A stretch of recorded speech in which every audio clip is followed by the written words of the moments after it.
As we take a look around in this economy, furloughed federal workers lining up at the food bank. In Southeast D.C., stretches around the block. Many furloughed federal employees like Anthony Spite now waiting hours for help. I have children to feed. I have a family to take care of. Running out of food, laid off, shut down, the airport chaos. It's nothing right now we can do. They're waiting to get pilots. You just stand in line? Tell me that this isn't a crisis. And when you listen to this young man saying that he has to feed his family, he has no other choice than to line up in that line and get some food because he has to feed his family.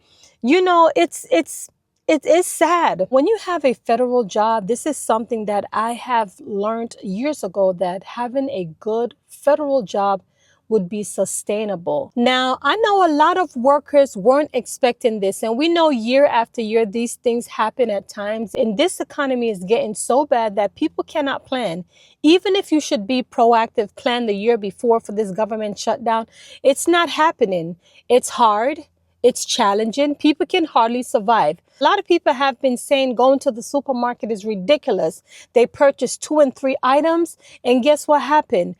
Over $100, $200. It makes it hard for everyone to survive. Everyone is on survival mode. Guys, it's getting crazy.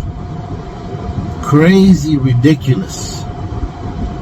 I just ordered a Wendy's double burger with bacon. No fries. No drink. Look, I'm not lying to you guys. Check this out. Look. This is my bag. This is all I got. Dave's double with bacon. Look, look. No fries. I got my own drink. I was thinking I was gonna save a little bit. $10. $10. Oh, come on, guys. There has to be something we can do. Come on. It's crazy. Is anybody else sick of these grocery bills? Because I just spent $80 at Trader Joe's. I still have to buy food like to eat for dinner for the week at a regular grocery store. That's going to cost me over $100. So this is out of control. Prices are ridiculous. I don't even know what I bought at Trader Joe's. Can you guys relate? Because why are prices so expensive? And this is going to make people go nuts because it's just frustrated, right? They said encouragement strengthens labor. I remember the other day when I was traveling and I met this lady. She was an officer. One man said to me, find out and see how she's doing. I said to her, ma'am, how is your day? How is it going so far? She said, child, let me tell you, I don't even know how to feel right now. My mortgage has to be paid. I'm just depressed right now, because of this government shutdown thing. So we know, y'all, it's hard. A lot of people are going through it and it's not easy, y'all. We got to pray for these federal workers. We know they are there, helping us, guiding us, supplying us, whatever that is when it comes down to services. I mean, that could have been your family. It's heartening.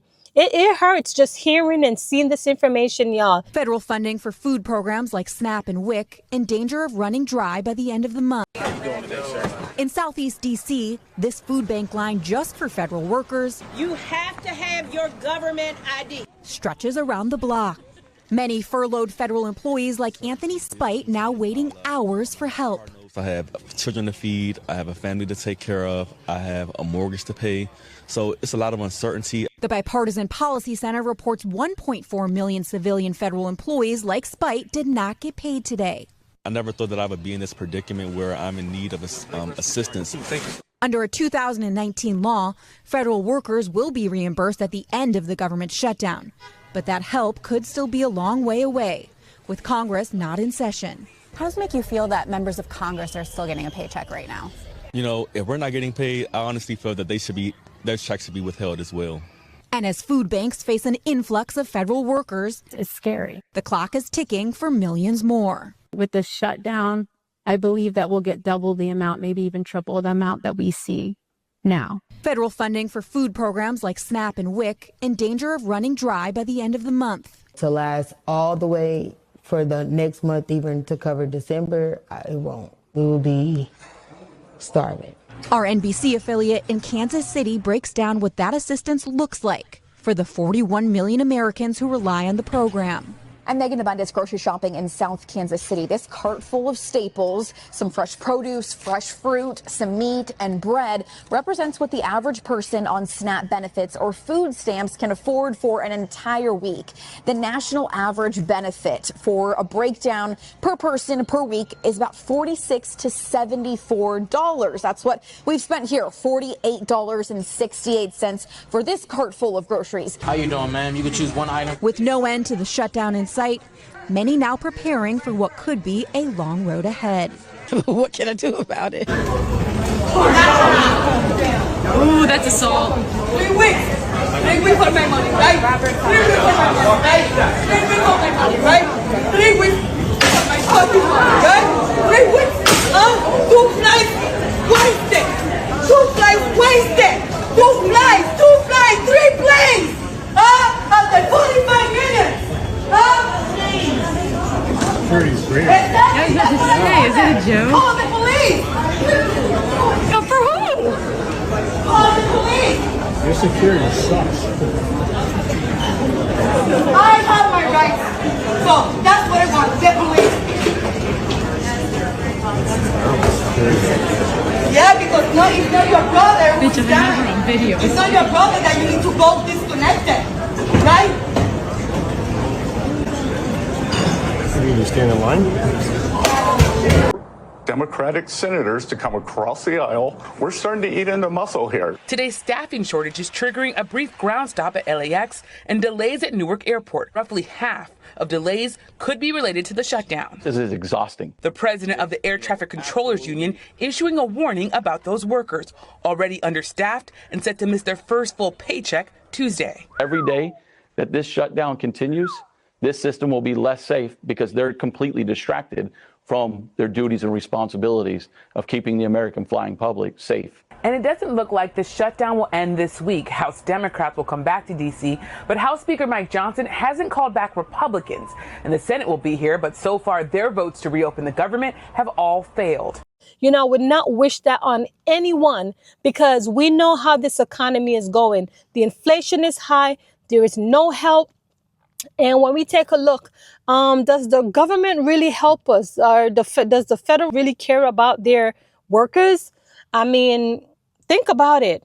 This is not looking bright. People are used to seeing people going on the food stamp line. And when you see these line of people just piling up here waiting for food, something is going wrong. Well, we know that more than likely they will get their paycheck, but we know that it's not going to be, if it's not this week, then we don't know how long it's going to be. And as we can tell when it comes down to the government funded, and when we take a look, the government funding program, those are slowing down as well. I know a lot of people are angry about the situation because Congress is still getting paid and federal workers, they're working for free. We know that encouragement strengthens labor. So imagine you have to wake up every single morning early, paying your own gas, paying toll, going to work for 8 to 10 hours, right? Whatever that is. You still have to service your customers, coming home, not getting paid weeks after weeks or days after, whatever it is, you are conditioned to getting paid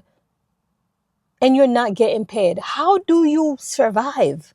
And I want you to pay attention. Be awakened. The Bible declares these things in Revelation 6 verses 5 and 6.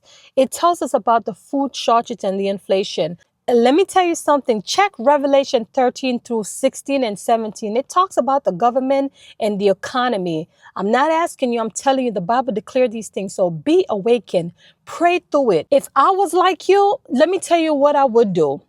I would start farming like the Amish. Yes, back in the days, yes, I would.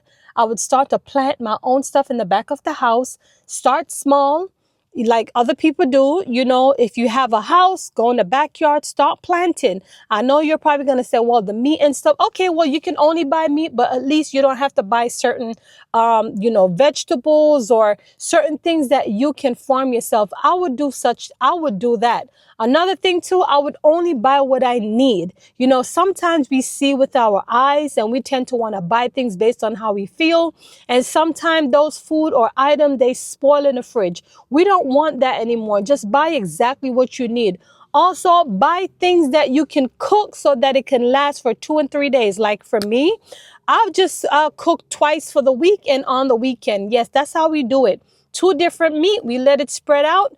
If I can't afford steak and oxtail, then, you know, I'll go for something else. I can listen, the way how this economy is going, hardly anyone can afford oxtail anymore, y'all. I can probably only afford oxtail maybe once or twice for the month. That's it. We cook chicken, or we'll cook up some corned beef with cabbage and rice. Back in the days, we used to do that, y'all. Listen, we live in a time now where we have to learn to be creative. It's getting hard. You see a lot of people out here living, you see a lot of people out here going homeless because you're saying that they can't afford it. There's a lot of inflation going on, but we need to pay attention. Listen, accept the Lord and Savior Jesus Christ. Pray through it. Believe in him and pray that he will carry you despite what you're going through. I know it's not easy. Who said life was easy? But despite all of it, we got to pray through it because it's not getting any better. I want to hear your thoughts on this video. Let's talk about it.